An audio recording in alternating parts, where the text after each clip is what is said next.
Welcome. This is section 1.11. We're going to be talking today about functions.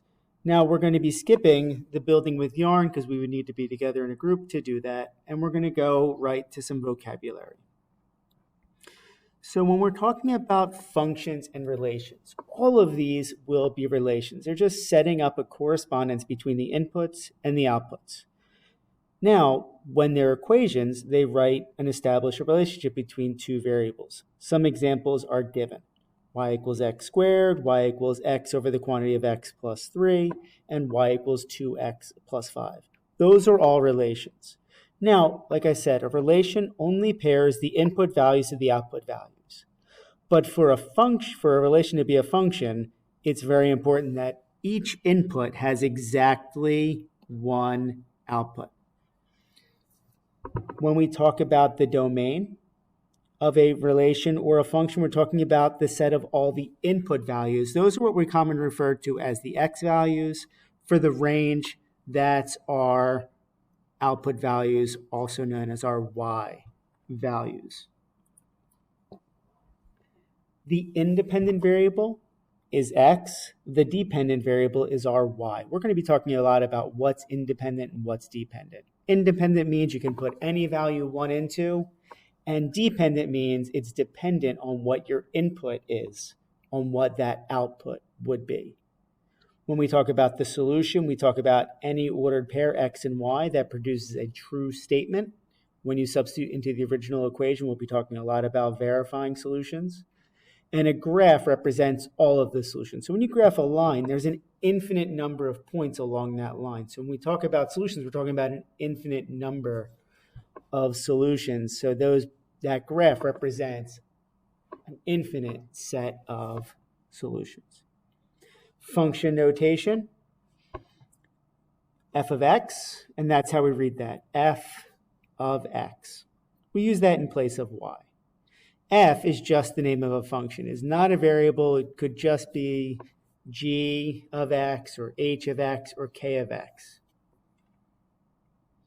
Be careful, f of x does not mean f times x. And here's an example, f of 3. What we're doing is our input now, our value for x is 3. And what I'd like about function notation is it gives us our input and output values all in one statement. So there's our input, the 3, and our output is the 16. So there we have our independent and dependent variables.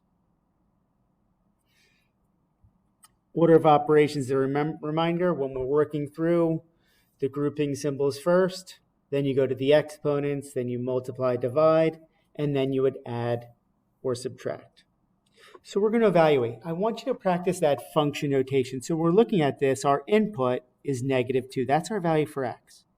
F of -2 equals 3 times -2 plus 5. So f of our input of -2 equals 3 times -2, which is -6, plus 5. So f of -2 equals -1. And that's what happens when we evaluate that function. Now we're going to evaluate the next one for f of 2. Remember, that's our value for x. So it's f of 2 equals, so we're just substituting 2 in place of x. So it's 2 squared plus 2 times 2 minus 6. So f of 2 equals 4 plus 4 minus 6. F of 2 equals 4 plus 4 is 8, minus 6 is 2. And that's what we get when we evaluate that function when x equals 2. On to the next page. We're going to keep evaluating. Excuse me.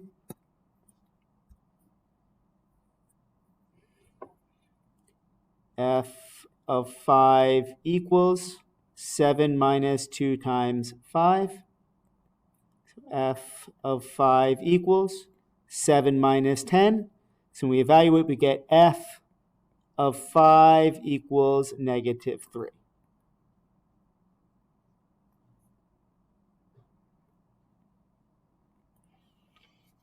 Same thing for number 5, f of negative 4 equals, now those bars represent absolute value. So the absolute value of 2 times negative 4 minus 6. So we work on the inside. They act like grouping symbols, so we work inside the grouping symbols. 2 times negative 4 is negative 8 minus 6. Still keep simplifying inside those grouping symbols, so you get negative 14 on the inside of the absolute value bars. So f of negative 4 equals absolute value, distance from 0. Always a positive number for distance. So the f of negative 4 equals, the absolute value of negative 14 is 14.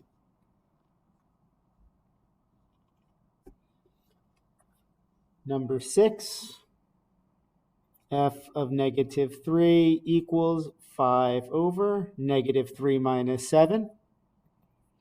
Work with that denominator first. 5 over negative 10. And 5 divided by negative 10 is negative 1/2. And there's our value of f of negative 3.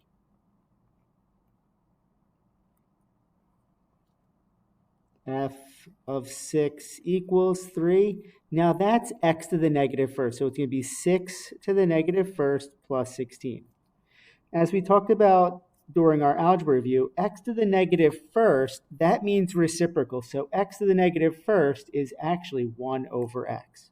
So it's become 3 over 6 plus 16. 3 over 6 is 1/2 plus 16.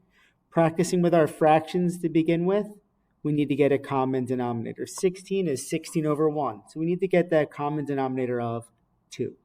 So it's 1/2 plus, multiplied by 2 over 2, 32 halves.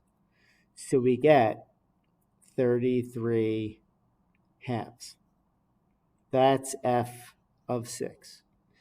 I know it's not as nice looking as a mixed number, but improper fractions are much easier to work with when we're doing other operations. And that's why I want to keep it in that form.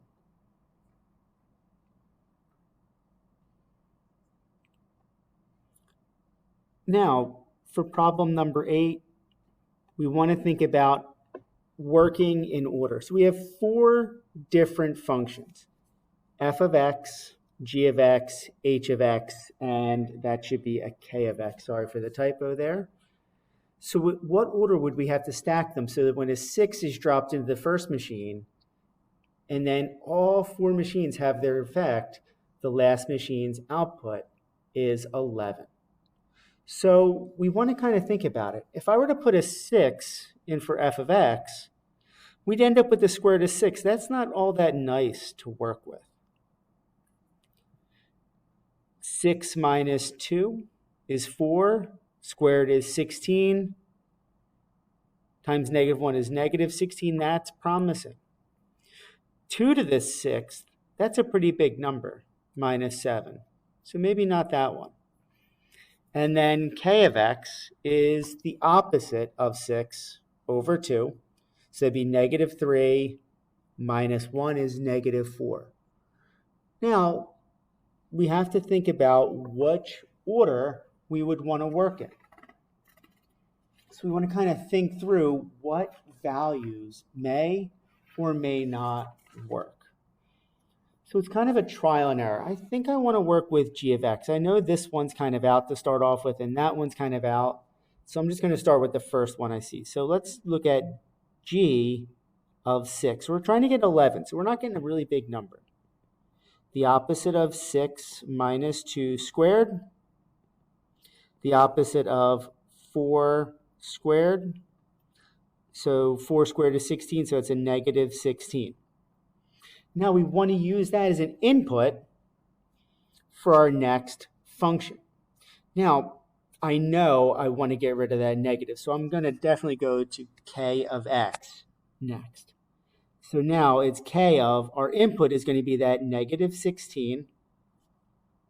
So it's going to be the opposite of negative 16 over 2 minus 1. The opposite of negative 16 is 16. So it's 16 over 2 minus 1. So it's 8 minus 1, which is 7. Okay, so far so good. Now I know I don't want to take the square root of 7, so I think my next option is the h. So h of 7 is going to be 2 to the 7th minus 7. 2 to the 7th, 2 times 2 times 2, all the way. When you do that 7 times, you're going to get 128 minus 7. So it gives me a 121. Still looking good because 121 is a perfect square. So we're going to move to f of 121. And that's the square root of 121, which is 11. So there we go. That's the order. We want to go from g of x to k of x to h of x to f of x. That activity is a little bit more fun with a group to kind of just get our minds moving. And then we can think about problem B.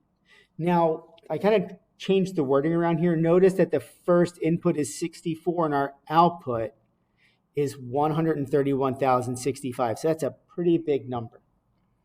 So looking at 64, that's a perfect square. I'm going to try working with f of x first. So f of 64 equals the square root of 64, which is 8. Now I want to end up with a pretty big number in the end, so I think I'm going to save h of x until the end if I can. So looking at the number 8, I know I'm going to have to deal with those negatives. So I'm going to try function g next. G of 8 equals the opposite of 8 minus 2 squared. So it's going to be the opposite of 6 squared. So it's the opposite of 36. So it's negative 36. Still want to get rid of that negative. I'm going to k next. So k of negative 36 equals the opposite of negative 36 over 2 minus 1. So it's going to be 36 over 2 minus 1. 18 minus 1 is 17.